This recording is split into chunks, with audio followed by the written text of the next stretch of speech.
নমস্কার। নতুন বছরের অনেক অনেক শুভেচ্ছা দিয়ে শুরু করলাম আজকের আরেকটি নতুন ব্লগ। আজকে তো ইংরাজি মাসের প্রথম দিন, অর্থাৎ 1 জানুয়ারি। আজ তো কল্পতরু উৎসব। কি এই কল্পতরু উৎসব তা আজকে আমি আপনাদের সামনে তুলে ধরব। তবে আজকে আমি হাজির হয়ে গেছি হালিশহরের রানী রাসমণি আশ্রম এবং মন্দির চত্বরে। তা আজকে আমি এই মন্দির চত্বরে ঘুরতে ঘুরতে যেমন আপনাদের সামনে এই ছবি তুলে ধরব, সেরকমই এই কল্পতরু উৎসবটা আসলে কি সেটা আপনাদের সঙ্গে আলোচনা করব। তা আপনারা পুরো ভিডিওটা দেখুন, কেননা রানী রাসমণির ঘাট, মন্দির এবং এই কল্পতরু উৎসবের বহু মানুষের এখানে এসে যে জমায়েত বা আরও নানান ধরনের যে সমস্ত জিনিস এখানে হচ্ছে, যজ্ঞ চলছে, সব কিছুই তুলে ধরবো আপনাদের সামনে। আপনারা পুরো ভিডিও দেখুন, এই মন্দির চত্বর আপনারা দর্শন করুন, আর কল্পতরু উৎসবটা আসলে কি আমরা সেটা জানব। তাহলে চলুন। 1886 সালে 1 জানুয়ারি প্রথম কল্পতরু উৎসব দিনটি রামকৃষ্ণ পরমহংসদেব ও তার অনুগামীদের জীবনে এক অভূতপূর্ব তাৎপর্যপূর্ণ ঘটনা। রামকৃষ্ণ সেই সময় দুরারোগ্য গলার ক্যান্সারে আক্রান্ত হয়েছিলেন এবং তার শারীরিক অবস্থাও অবনতি ঘটেছিল। উত্তর কলকাতার কাশীপুর অঞ্চলে এক বাগান বাড়িতে চিকিৎসার সুবিধার জন্য তাকে নিয়ে আসা হয়েছিল। 1 জানুয়ারি তিনি একটু সুস্থ বোধ করলেন। তিনি সুস্থ বোধ করায় বাগানে হাঁটতে বেরিয়েছিলেন।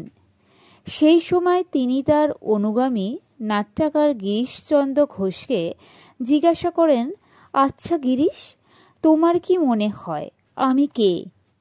গিরিশচন্দ্র ভাবলেন, ঠাকুরের একই প্রশ্ন। গিরিশচন্দ্র বললেন, তিনি বিশ্বাস করেন যে রামকৃষ্ণই মানব কল্যাণের জন্য মর্তে অবতীর্ণ হয়েছেন। ঈশ্বরের এক অবতার তিনি। ঠাকুর রামকৃষ্ণ শুনলেন সবই কথা, আর বললেন, আর কি বলবো, তোমাদের চৈতন্য হোক। তবে এরই মাঝখানে আমি একটা ছোট্ট কথা বলি।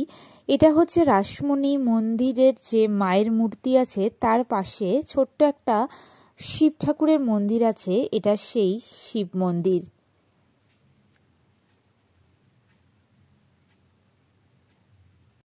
আবারও আমি ফিরে এলাম আলোচনায়। এরপর তিনি সমাধিষ্ঠ হয়ে প্রত্যেক শিষ্যকে স্পর্শ করেন। রামকৃষ্ণের অনুগামীদের মতে তার স্পর্শে প্রত্যেকের আধ্যাত্মিক অনুভূতি হয়েছিল। রামকৃষ্ণের পরম শিষ্য রামচন্দ্র দত্ত ব্যাখ্যা করে বলেছিলেন, সেই দিন রামকৃষ্ণ পরমহংসদেবের ইন্দু পুরাণে বর্ণিত কল্পতরুতে পরিণত হয়েছিলেন। তিনি এই দিনটিকে কল্পদিবস নাম দিয়েছিলেন। মা পরে কল্পতরু নামে পরিচিত হয়েছিলেন। তবে আমাদের অনেকেরই মনে প্রশ্ন থাকতেই পারে, এই দিনটিকে বা এই উৎসবকে কল্পতরু বলা হয় কেন? এর মাঝখানে আমি বলি যে এখানে মায়ের মূর্তি আমি কিন্তু আপনাদের সামনে তুলে ধরতে পারলাম না, কেন কঠোরভাবে নিষিদ্ধ আছে মায়ের মূর্তির একেবারে ছবি বা কোনো রকমের ভিডিও করা যাবে না, সেই জন্য আমি ক্ষমাপ্রার্থী। তবে আবারও ফিরে আসি আলোচনায়। তবে এর জন্য আমাদের পুরাণে ফিরে যেতে হবেই। হরিবংশ ইত্যাদি পুরাণে কল্পতরুর উল্লেখ কিন্তু আছে। দেবতা ও অসুরদের মধ্যে সমুদ্র মন্থন হয়েছিল, সেটা আমরা সবাই জানি। পুরাণ অনুসারে সমুদ্র মন্থনকালে অমৃত, লক্ষ্মী দেবী ও ঐরাবত ইত্যাদির সঙ্গে উঠে আসে এক বৃক্ষ, যাকে পারিজাত বৃক্ষ নামে আমরা সকলেই চিনি বা জানি। তবে কথিত আছে এই বৃক্ষের কাছে যা চাওয়া যায় তাই নাকি পায়। ঠাকুরের ভক্তরা তাকে অবতার রূপে মেনে নেন।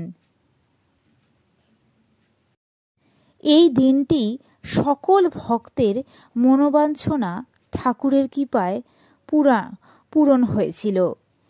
এই দিন ঠাকুর রামকৃষ্ণ পরমহংসদেব সকল ভক্তের মনোবাঞ্ছনা পূর্ণ করেন।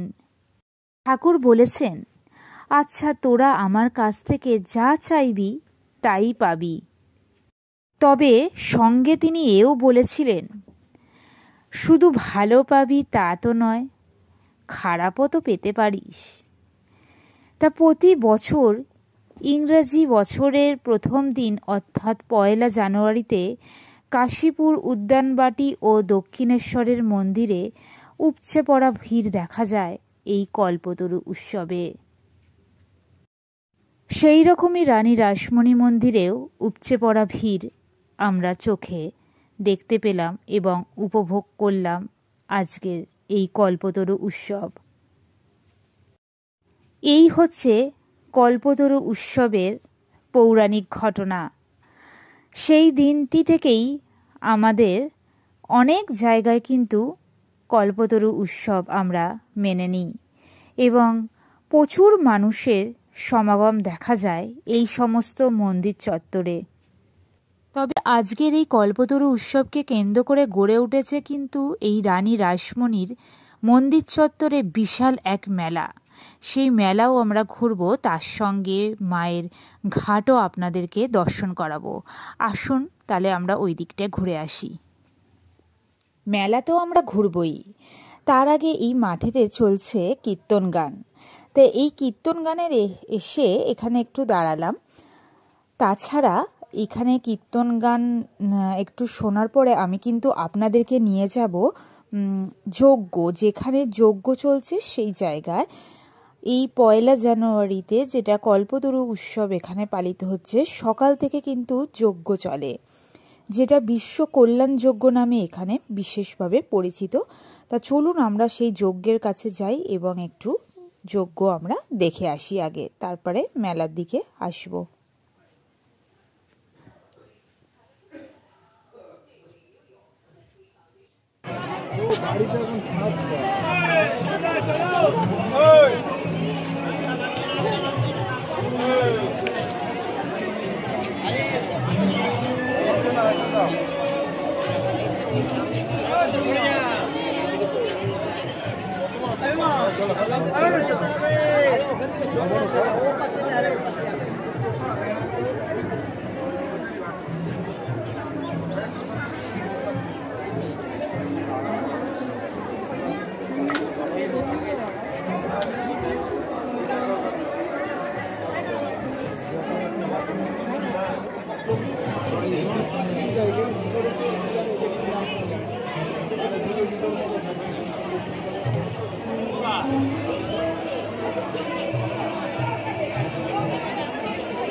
তার দৃষ্টি আকর্ষণ করছি এখানে একজন মা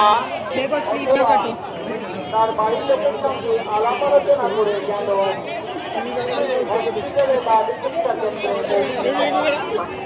চলে যাচ্ছি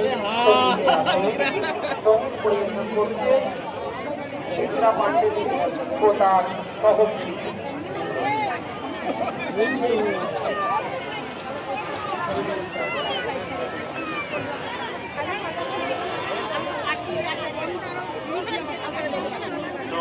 Thank you.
আমি বেগুনি খাবো।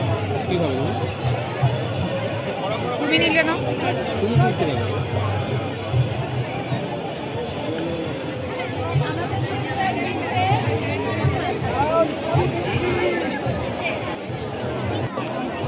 চলো খাও, গরম গরম বেগুন।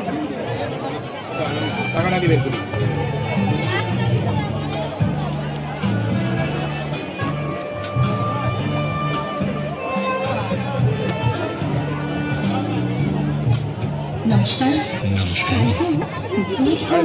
চলো বেগুনি খাওয়া তো হয়ে গেল, এবার আমরা মথুরা কেক খাওয়া শুরু করলাম। চলো গরম গরম মথুরা কেক।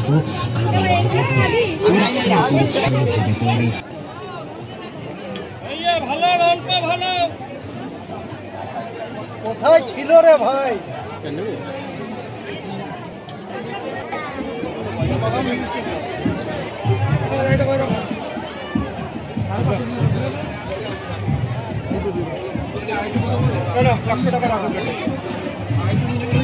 একটা ওটা আলাদা, দুটো গোয়াতে 100 টাকা রাখবে, আলাদা কারি লাগে।